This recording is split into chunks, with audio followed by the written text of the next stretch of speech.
بسم اللہ الرحمن الرحیم۔ السلام علیکم ناظرین، اس بادشاہ کا کیا انجام ہوا جس نے کم و بیش 70,000 ایمان والوں کو زندہ جلایا تھا۔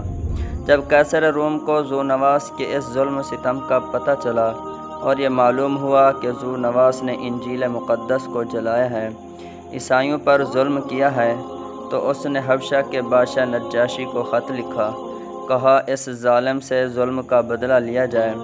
اس نے 70,000 کا لشکر تیار کر کے روانہ کیا۔ اس کا سپہ سالار رباطہ نامی ایک شخص تھا۔ یہ لشکر یمن کے قریب حضرموت کے مقام پر ٹھہرا۔ ذو نواس کو پتہ چلا تو اس نے ایک سازش تیار کی۔ رباطہ کو پیغام دیا کہ میں لڑائی نہیں کرنا چاہتا، آپ کو تمام خزانوں کی چابیاں دے دیتا ہوں، پھر آپ مجھے اپنے پاس رکھیں یا نجاشی کے پاس بھیج دیں۔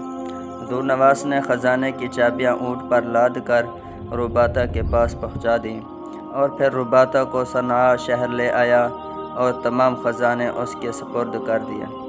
آخر میں کہا کہ دوسرے صوبوں میں بھی میرے ایسے ہی خزانے ہیں، میں آپ کو بتلاتا ہوں، آپ فوجیوں کے مختلف گروہ بنا کر وہاں بھیج دیں تاکہ وہ خزانے لے کر آئیں۔ رباطہ نے کہا بہت اچھا۔ رباطہ کی فوج جب ادھر ادھر بکھر گئی تو ذو نواس نے خفیہ طور پر اپنے لوگوں کو بھیجا کہ جا کر میرے وزیروں کو کہہ دو کہ رباطہ کے لوگ جب تمہارے پاس پہنچیں ان کو قتل کر دو۔ چنانچہ رباطہ کی یہ فوج ہر جگہ ماری گئی۔ رباطہ کو پتہ چلا تو صنعاء سے بھاگ کر حضرموت آیا اور نجاشی کو صورتحال سے مطلع کیا۔ نجاشی نے دوبارہ 1,00,000 لشکر ابرہہ کی قیادت میں روانہ کیا۔ ذو نواس کو پتہ چلا، اس نے کہا اب بچنا مشکل ہے، تو وہ گھوڑے پر سوار ہو کر سمندر میں گھس گیا، کیونکہ یہ اس کا گھوڑا سمندر میں تیرتا تھا، لیکن تھوڑی دیر بعد تھکاوٹ کی وجہ سے گھوڑا تیرنے سے رک گیا۔ ذو نواس گھوڑے سمیت سمندر میں غرق ہو گیا۔ ابرہہ نے ملک صنعاء اور اس کے بے انتہا خزانوں پر قبضہ کر لیا۔ چونکہ ابرہہ نے نجاشی کی طرف تحفے تحائف نہ بھیجے، اس لیے اسے گمان ہوا کہ ابرہہ نے بھی میرے ساتھ بغاوت کی ہے۔ اس نے پھر رباطہ کو 4,000 کا لشکر دے کر بھیجا کہ ابرہہ کو معزول کر کے میرے پاس بھیجو اور تم ملک یمن کی باغ ڈور سنبھالو۔ رباطہ یمن پہنچا۔ نجاشی بادشاہ کی طرف سے معزولی کا حکم سنایا۔ ابرہہ نے کہا اگر میں یہ چیزیں تیرے سپرد نہ کروں تو کیا کرے گا؟ اس نے کہا کہ میں لڑائی کروں گا۔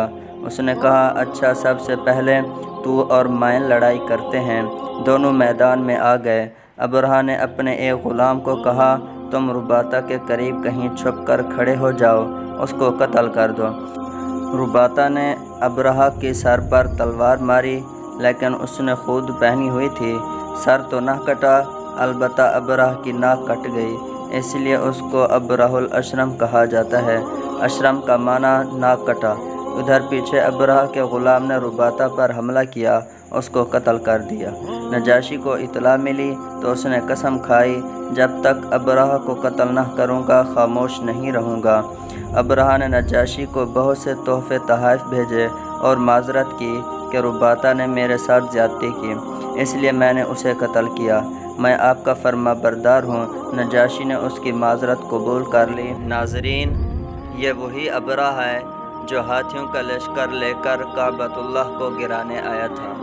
وہ کیوں کعبۃ اللہ کو گرانے آیا تھا اور اس کا کیا انجام ہوا، وہ ہم آپ کو اگلی ویڈیو میں بتائیں گے، اور اس ویڈیو کا لنک آپ کو اس ویڈیو کے ڈسکرپشن میں مل جائے گا۔